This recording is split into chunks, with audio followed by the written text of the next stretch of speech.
મિત્રો, સ્વાગત છે આપનું આજના આ ખાસ કાર્યક્રમમાં, જ્યાં આપણે વાત કરીશું આસો નવરાત્રિ 2025 વિશે। નવરાત્રિ માત્ર એક તહેવાર નથી, તે છે શક્તિની ઉપાસના, જીવનમાં નવા ઉત્સાહ, નવા વિશ્વાસ અને આધ્યાત્મિક ઉર્જા પ્રાપ્ત કરવાનો એક અવસર। દર વર્ષે આવતી ચૈત્ર અને આસો નવરાત્રિ આપણને દેવી માતાના નવ સ્વરૂપોની યાદ અપાવે છે। પરંતુ આસો નવરાત્રિને ખાસ માનવામાં આવે છે કારણ કે આ સમય શરદ ઋતુની શરૂઆત સાથે જોડાયેલો છે। નવો પૌર્ણિમાથી નવા ચંદ્ર સુધીનો સમય આધ્યાત્મિક ઉર્જાથી ભરેલો હોય છે।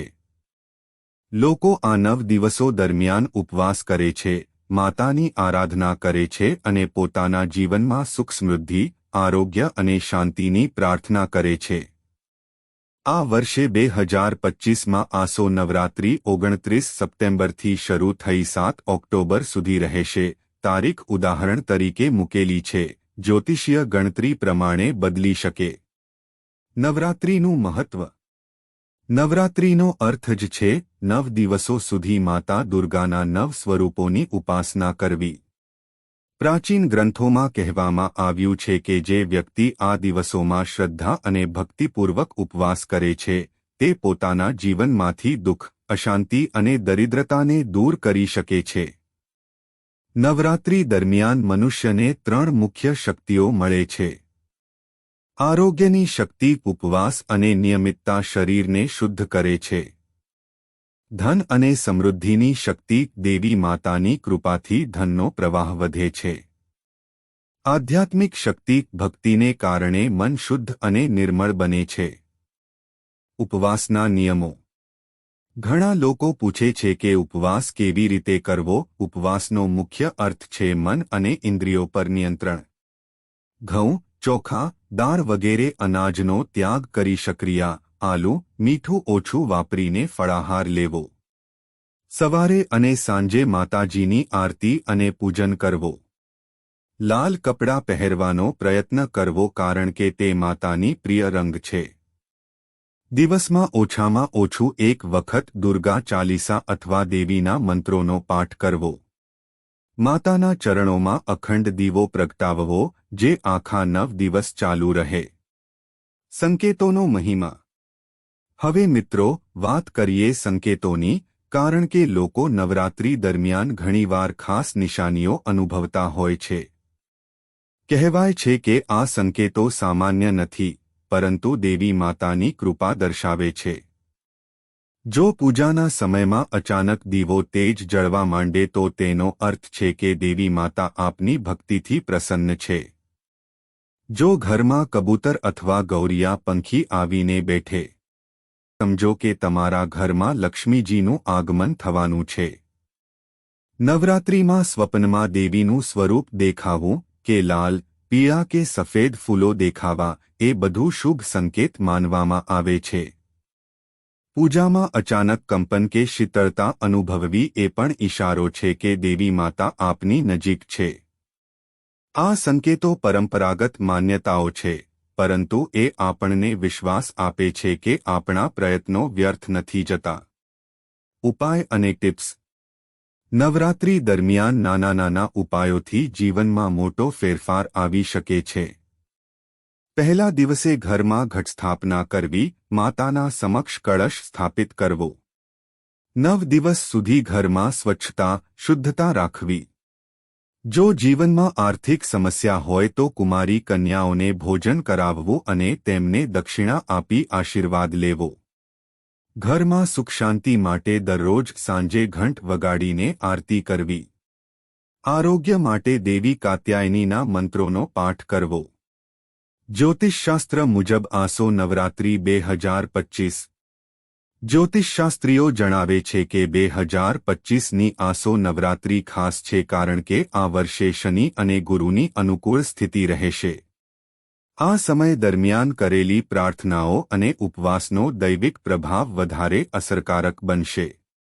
જો કોઈ વ્યક્તિ આ દિવસોમાં દેવીને પ્રસન્ન કરે છે તો તેના જીવનમાં લાંબા સમય સુધી સ્થિરતા અને સફળતા રહેવાની શક્યતા વધે છે। આસો નવરાત્રી 2025 દેવીના નવ સ્વરૂપો અને પૂજાની રીત. મિત્રો, નવરાત્રી એટલે કે 9 દિવસ સુધી માતાજીના 9 સ્વરૂપોની ઉપાસના કરવાનો મહાપર્વ. દરેક દિવસે અલગ અલગ સ્વરૂપની પૂજા કરવામાં આવે છે અને તેના પોતાના ફળો મળે છે. ચાલો આપણે એક પછી એક સ્વરૂપને સમજીએ. 1. દેવી શૈલપુત્રી. નવરાત્રિના પ્રથમ દિવસે દેવી શૈલપુત્રીની પૂજા થાય છે. તેઓ હિમાલયના રાજાની પુત્રી હતા એટલે તેમને શૈલપુત્રી કહેવામાં આવે છે. આ સ્વરૂપમાં દેવી હાથમાં ત્રિશૂલ અને કમળ ધારણ કરે છે. પૂજાની રીત. સફેદ ફૂલ અર્પણ કરવાથી મન શુદ્ધ થાય છે. સંકેત. જો આ દિવસે પૂજાના દીવામાં તેજ વધે કે ઘરમાં ચમક અનુભવાય તો સમજો દેવી શૈલપુત્રી પ્રસન્ન છે. ફળ. આરોગ્યની સમસ્યા દૂર થાય છે અને મનુષ્યને ધીરજ મળે છે. 2. દેવી બ્રહ્મચારિણી. બીજા દિવસે દેવી બ્રહ્મચારિણીની પૂજા થાય છે. તેઓ તપસ્વીની રૂપમાં છે અને હાથમાં જપમાળા અને કમંડલ ધરાવે છે. પૂજાની રીત. આ દિવસે લાલ ફૂલ અને ચંદનની અર્પણા કરવી. સંકેત. જો આ દિવસે સ્વપ્નમાં દીવો, જ્યોત અથવા અગ્નિ દેખાય તો તે દેવી બ્રહ્મચારિણીના આશીર્વાદનો સંકેત છે. ફળ. ભક્તિને કારણે જીવનમાં સાહસ અને આત્મવિશ્વાસ વધે છે. 3. દેવી ચંદ્રઘંટા. ત્રીજા દિવસે દેવી ચંદ્રઘંટાની આરાધના થાય છે.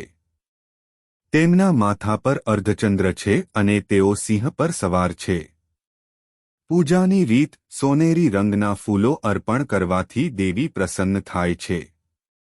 સંકેત. આ દિવસે જો ઘંટનો અવાજ ઘરમાં ગુંજે અથવા અચાનક શાંતિ છવાઈ જાય તો સમજો દેવી નજીક છે.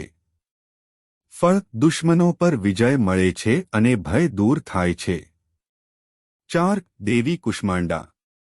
ચોથા દિવસે દેવી કુષ્માંડાની પૂજા થાય છે. તેઓએ બ્રહ્માંડની રચના કરી હતી. પૂજાની રીત. આ દિવસે કોળા, કુમળાનો ભોગ અર્પણ કરવો શુભ માનવામાં આવે છે. સંકેત. જો આ દિવસે ઘરમાં સુગંધ ફેલાય કે અચાનક પ્રકાશ દેખાય તો દેવી કુષ્માંડા આશીર્વાદ આપી રહ્યા છે. ફળ. આરોગ્ય સુધરે છે અને આયુષ્ય વધે છે. 5. દેવી સ્કંદમાતા. પાંચમા દિવસે દેવી સ્કંદમાતાની આરાધના થાય છે. તેઓ કાર્તિકેય, સ્કંદની માતા છે. પૂજાની રીત. પીળા ફૂલ અર્પણ કરવા અને ઘરમાં દીવો પ્રગટાવવો. સંકેત. જો આ દિવસે બાળકો હસતા રમતા દેખાય અથવા ઘરમાં અચાનક ખુશીની લાગણી આવે તો તે દેવી સ્કંદમાતાનો સંકેત છે. ફળ. પરિવાર સુખી બને છે અને બાળકોનું કલ્યાણ થાય છે. 6. દેવી કાત્યાયની. છઠ્ઠા દિવસે દેવી કાત્યાયનીની પૂજા થાય છે. તેઓ મહિષાસુર મર્દિની છે. પૂજાની રીત. આ દિવસે લાલ ફૂલ અને કુમકુમ અર્પણ કરવું. સંકેત. જો પૂજામાં અચાનક કંપન થાય કે લાલ રંગના ફૂલ વધુ આકર્ષે તો સમજો દેવી પ્રસન્ન છે.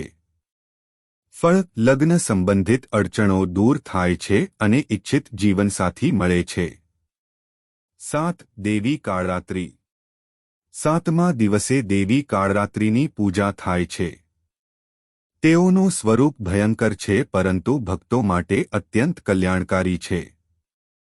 પૂજાની રીત. આ દિવસે ઘરમાં ઘીનો દીવો પ્રગટાવવો. સંકેત. જો આ દિવસે સ્વપ્નમાં કાળો ઘોડો કે અંધકાર પછી પ્રકાશ દેખાય તો તે દેવી કાળરાત્રિનો આશીર્વાદ છે.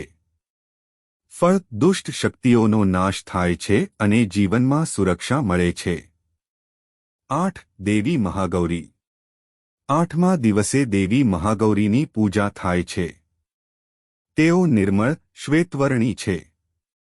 પૂજાની રીત. સફેદ ફૂલ અને નાળિયેર અર્પણ કરવો. સંકેત. જો આ દિવસે ઘરમાં અચાનક શાંતિ છવાય કે સફેદ રંગના ફૂલ મળી રહે તો દેવી મહાગૌરી પ્રસન્ન છે. ફળ. પાપો નાશ થાય છે અને જીવનમાં પવિત્રતા આવે છે. 9. દેવી સિદ્ધિદાત્રી. 9મા દિવસે દેવી સિદ્ધિદાત્રીની પૂજા થાય છે. તેઓ તમામ સિદ્ધિઓ પ્રદાન કરે છે. પૂજાની રીત: લાલ અને પીળા ફૂલ અર્પણ કરીને દેવીને ધૂપદીવો કરવો. સંકેત: આ દિવસે જો મનમાં અચાનક શાંતિ અને સંતોષ અનુભવાય તો સમજો દેવી સિદ્ધિદાત્રી પ્રસન્ન છે. ફળ: આધ્યાત્મિક શક્તિ મળે છે અને જીવન સફળ બને છે. 9 સ્વરૂપોની પૂજાથી મળતા ફળ. મિત્રો, જો કોઈ વ્યક્તિ પૂરા 9 દિવસ શ્રદ્ધાપૂર્વક 9 સ્વરૂપોની પૂજા કરે છે તો તેને જીવનમાં આરોગ્ય, સમૃદ્ધિ, ભયમુક્તિ અને આધ્યાત્મિક ઉન્નતિ મળે છે. આ સ્વરૂપો આપણને શીખવે છે કે શક્તિ માત્ર ભૌતિક નથી પરંતુ આધ્યાત્મિક પણ છે. સંકેતો અને અનુભવ. ઘણા ભક્તો કહે છે કે નવરાત્રિ દરમિયાન તેમને અચાનક સ્વપ્ન, પ્રકાશ, દીવાના તેજ, સુગંધ કે શાંતિનો અનુભવ થાય છે. આ બધું દેવીના આશીર્વાદના સંકેત છે. માન્યતાઓ પ્રમાણે, જો નવરાત્રિના 9 દિવસોમાં એક પણ દિવસ આ સંકેતો મળે તો સમજો કે માતાજી આપના જીવનમાં કૃપા વરસાવી રહ્યા છે. આસો નવરાત્રિ 2025 ઉપવાસનો અર્થ, વિજ્ઞાન અને ખાસ ઉપાયો. ઉપવાસનો તાત્વિક અર્થ. મિત્રો, ઉપવાસ શબ્દનો અર્થ માત્ર ભૂખ્યા રહેવું નથી. ઉપવાસ એટલે નજીક અને વાસ એટલે નિવાસ એટલે કે ભગવાન કે દેવી માતાની નજીક રહેવું. નવરાત્રિ દરમિયાન ઉપવાસ કરવાનો હેતુ એ છે કે આપણું મન, શરીર અને આત્મા ત્રણેય શુદ્ધ થાય. જ્યારે આપણે અનાજ, તેલિયું ખાવું ટાળી ફળાહાર કરીએ છીએ ત્યારે શરીર અંદરથી શુદ્ધ થાય છે. મન પ્રાર્થના, મંત્રજાપ અને પૂજાથી સ્થિર બને છે અને આત્મા દેવીની શક્તિ સાથે જોડાય છે. આથી ઉપવાસનો તાત્વિક અર્થ છે આત્મશુદ્ધિ અને દૈવી શક્તિનો અનુભવ. ઉપવાસના પ્રકાર. નવરાત્રિ દરમિયાન લોકો વિવિધ પ્રકારના ઉપવાસ કરે છે. એકાહારી ઉપવાસ: દિવસે એક જ વખત ફળાહાર લેવું. નિરાહાર ઉપવાસ: આખો દિવસ પાણી સિવાય કશું ન લેવું. ફળાહારી ઉપવાસ: ફળ, દૂધ, દહીં, શક્કરિયા, આલુ વગેરે લેવું. સાત્વિક ઉપવાસ: માત્ર સાત્વિક ભોજન જેમ કે મોરૈયો, રાજગીરા અને ફળ. દરેક પ્રકારના ઉપવાસનો હેતુ છે મન અને શરીર પર નિયંત્રણ મેળવી દેવીની નજીક આવવું. વૈજ્ઞાનિક દ્રષ્ટિકોણ. ઘણા લોકો માને છે કે ઉપવાસ માત્ર ધાર્મિક છે, પણ તેના પાછળ વૈજ્ઞાનિક કારણો પણ છે. ઉપવાસ દરમિયાન પાચનતંત્ર આરામ પામે છે, જે આરોગ્ય માટે લાભદાયી છે. ફળાહારથી શરીરમાં વિટામિન અને મિનરલ્સની માત્રા વધે છે. ઉપવાસ દરમિયાન મનુષ્ય વધારે એકાગ્ર અને શાંત બને છે, કારણ કે વધારે તેલ મસાલા ન લેવાથી મન પર પણ અસર થાય છે. નવરાત્રિના દિવસો સામાન્ય રીતે ઋતુ પરિવર્તનના હોય છે, એટલે ફળાહાર લેવાથી શરીર નવી ઋતુ માટે તૈયાર થાય છે. ઉપવાસના નિયમો સાથે મળતા સંકેતો. કહેવાય છે કે જો કોઈ વ્યક્તિ સાચા મનથી ઉપવાસ કરે તો તેને ખાસ સંકેતો મળી શકે છે. ઉપવાસ દરમિયાન મનમાં અચાનક આનંદ કે શાંતિ અનુભવવી. પૂજાના સમયમાં દીવાના પ્રકાશમાં વધારો થવો. સ્વપ્નમાં ફૂલ, પાણી અથવા દેવીનું સ્વરૂપ દેખાવું. ઉપવાસ દરમિયાન ઘરમાં શાંતિનો માહોલ રહેવું. આ બધું એ દર્શાવે છે કે દેવી માતા આપની ભક્તિથી પ્રસન્ન છે. આસો નવરાત્રિ 2025 માટે ખાસ ઉપાયો. હવે વાત કરીએ કે 2025 આસો નવરાત્રિમાં કયા ઉપાયો કરવાથી જીવનમાં સુખ, સમૃદ્ધિ, આરોગ્ય અને સફળતા મળી શકે. 1. આરોગ્ય માટે ઉપાય. રોજ સવારે દેવી શૈલપુત્રીને સફેદ ફૂલ ચઢાવી દેવી શૈલપુત્ર્યય નમઃ મંત્રનો જાપ કરવો. બીમાર વ્યક્તિ માટે ઘરમાં ઘીનો દીવો પ્રગટાવવો. ધન અને સમૃદ્ધિ માટે ઉપાય. દેવી કાત્યાયનીના દિવસે લાલ ફૂલ અને કુમકુમ અર્પણ કરી ધન લાભની પ્રાર્થના કરવી. 9 દિવસ સુધી દરરોજ ઘરમાં ઘંટ વગાડવો, જેથી નકારાત્મક ઉર્જા દૂર થાય. 3. પરિવારની શાંતિ માટે ઉપાય. દેવી સ્કંદમાતાના દિવસે બાળકોને મીઠાઈ ખવડાવીને આશીર્વાદ લેવો. નવરાત્રિના દરેક દિવસે કુમારી કન્યાને ભોજન કરાવવું. 4. આધ્યાત્મિક વિકાસ માટે ઉપાય. 9 દિવસ સુધી દરરોજ દુર્ગા ચાલીસા અથવા દેવીના મંત્રોનો પાઠ કરવો. ઘરમાં અખંડ દીવો પ્રગટાવવો. ઉપવાસ અને મંત્રશક્તિ. નવરાત્રિ દરમિયાન મંત્રોચ્ચાર કરવો ખૂબ જ મહત્વનો માનવામાં આવે છે. કેટલાક મુખ્ય મંત્રો આ પ્રમાણે છે. ઐહ્રી કલીમ ચામુંડાએ વિચે આ મંત્ર ભય દૂર કરે છે. દુર્ગાએ નમઃ આ મંત્ર આરોગ્ય અને સમૃદ્ધિ આપે છે. દેવી કાત્યાયને નમઃ આ મંત્ર લગ્ન સંબંધિત અડચણો દૂર કરે છે. મિત્રો, મંત્રોનું ઉચ્ચારણ શુદ્ધ મનથી કરવું જરૂરી છે. ઉપવાસ દરમિયાન કરવા અને ન કરવા. કરવું સ્વચ્છતા, રોજ આરતી, દીવો પ્રગટાવવો, ભક્તિભાવ રાખવો. ન કરવું ગુસ્સો કરવો, અસત્ય બોલવું, માંસાહાર લેવો કે નકારાત્મક વિચાર લાવવો. આ નિયમોનું પાલન કરવાથી ઉપવાસ સફળ બને છે.